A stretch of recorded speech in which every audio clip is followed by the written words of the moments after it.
Salut YouTube, donc fin du sleeping. Donc voilà, le sleeping c'est quoi? C'est simplement de la gravure sur polymère. Donc souvent, hein, si vous tapez ça sur Google, souvent c'est sur les Glock. Donc après tout ce qui est à carcasse en polymère, vous pouvez le faire, mais souvent c'est sur les Glock. Donc moi j'ai passé 2h30 à le faire sur la carcasse de mon Glock 19 génération 4. J'y ai rajouté un logo The Punisher de chaque côté. Puis après, vous faites ce que vous voulez, hein. Si vous avez un logo perso ou quoi que ce soit, c'est vous qui voyez. Donc les seules modifications, donc forcément, c'est que ça modifiait la carcasse, meilleure grip. Même si j'ai poncé légèrement pour que ça soit plus lisse et moins râpeux, ça a quand même un sacré grip. Mais alors je sais pas comment ça va rendre sur la vidéo. En tout cas, en vrai, ça rend vraiment propre. Surtout le logo qui ressort extrêmement bien. Avec les yeux, ça fait un petit effet 3D. C'est super propre en vrai. Alors après, je sais pas du tout dans la vidéo si ça va rendre bien ou si ça va faire dégueulasse. J'en sais rien du tout. Mais je sais qu'en vrai, sincèrement, c'est vraiment propre. Donc, modification, forcément, il va falloir retailler la goupille. La petite goupille qui vient à l'arrière. Donc, c'est la goupille qui permet de tenir le bloc détente ainsi que la poignée qui se met à l'arrière. Les poignées qui sont fournies d'origine, là, forcément, on peut plus les mettre. Simplement parce qu'on est venu lisser. Ici, normalement, il y avait deux espèces de, on peut appeler ça des rainures sur les côtés. Donc ça, on est venu les poncer pour vraiment rendre la carcasse lisse. Et donc que le résultat, en fait, ça soit vraiment harmonieux, que ça soit vraiment propre. Et donc, on est obligé de retailler, forcément, la petite goupille, vu que c'est moins large. Mais pour la mettre, voilà, une fois coupée, alors vous allez couper peut-être... au hasard, je vais dire, c'est peut-être 0,5 ouais, 5 mm, quoi. Et voilà. Donc là, ça dépasse d'aucun côté, ça se voit à peine.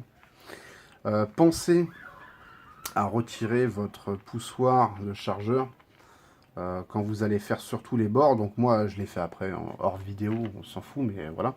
Pensez bien à le faire, vous le retirez, comme ça, vous allez pouvoir venir juste au bord de chaque côté, pour que ça soit vraiment propre. Prendre bien la marque du poussoir. Donc, on va remettre notre culasse.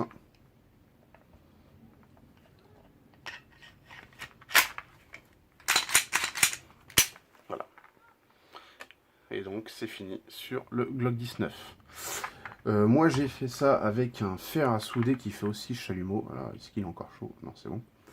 De chez Dremel. Donc, attention, parce que je l'ai vu après, il fonctionne au gaz. Je l'ai utilisé pendant plus de 2h30. Impeccable. Une fois le chargeur entre guillemets plein, vous pouvez y aller. Il a tenu parfaitement les 2h30, 3 heures d'utilisation. Après, si vous avez un fer à souder, vous faites comme vous voulez. Il faudra juste bien choisir votre embout. Certains sont équipés de plusieurs types d'embouts pour justement changer. Vous n'êtes pas obligé de faire des points. Donc après, c'est vraiment suivant vos goûts. Pour le logo The Punisher, j'ai utilisé un témoin, donc une feuille banale, une feuille en papier où j'ai dessiné le logo à la main. Et je l'ai posé en fait tout simplement par-dessus. Parce qu'en fait là, bon là si vous faites au crayon à papier, par contre là ici là où j'ai poncé, le crayon à papier ressort bien. Vous dessinez, ça se voit extrêmement bien. Et donc j'ai simplement posé le patron, j'ai fait les contours au crayon à papier, les yeux. Il y a juste les dents et le nez que j'ai fait directement sur place sur la carcasse. Et voilà, donc faire un petit patron à la bonne taille bien sûr par rapport à la carcasse que vous avez. Plus c'est gros, plus vous allez faire un logo gros ou pas, ou plus petit. Ou si jamais vous voulez écrire quelque chose, c'est pareil, hein, vous allez positionner les lettres ou quoi que ce soit. Donc après, c'est suivant ce que vous voulez faire. Donc voilà, donc si jamais vous voulez le faire, essayez, faut pas avoir peur. Tout est rattrapable, enfin, dans la limite du raisonnable. Un exemple, si vous avez mal fait, par exemple, un contour, c'est pas grave. Vous prenez la Dremel, alors je l'ai plus sous la main, je l'ai rangé. Comme j'ai fait dans la vidéo, en fait, au début de la vidéo, vous allez venir reponcer après à la main, avec du 000, et vous allez refaire. Ça se refait toujours, voilà, faut pas d'inquiétude. Après, si jamais vous avez peur de le faire vous-même, je vous conseille d'aller chez ce monsieur. Donc c'est Aérographe Fokker. C'est un spécialiste de la peinture céracote en France. J'avais fait une vidéo déjà avec lui sur le custom de mon AK-47. Vous avez pu voir la qualité de son travail. Si jamais ça vous intéresse, Aérographe Fokker, vous allez sur Google ou sur Facebook. Vous allez avoir accès à toutes ces photos et toutes ces vidéos. Et donc, il propose aussi de le faire sur les carcasses de Glock. Voilà. Même de faire plus que le simple snipping.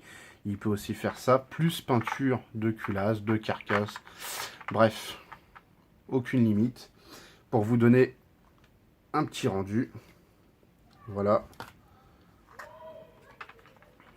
Ça, c'est un casque Peltor, donc que j'avais fait la vidéo il n'y a pas longtemps. Sportac WS. Et voilà la peinture des coques qui a été faite dessus. Voilà.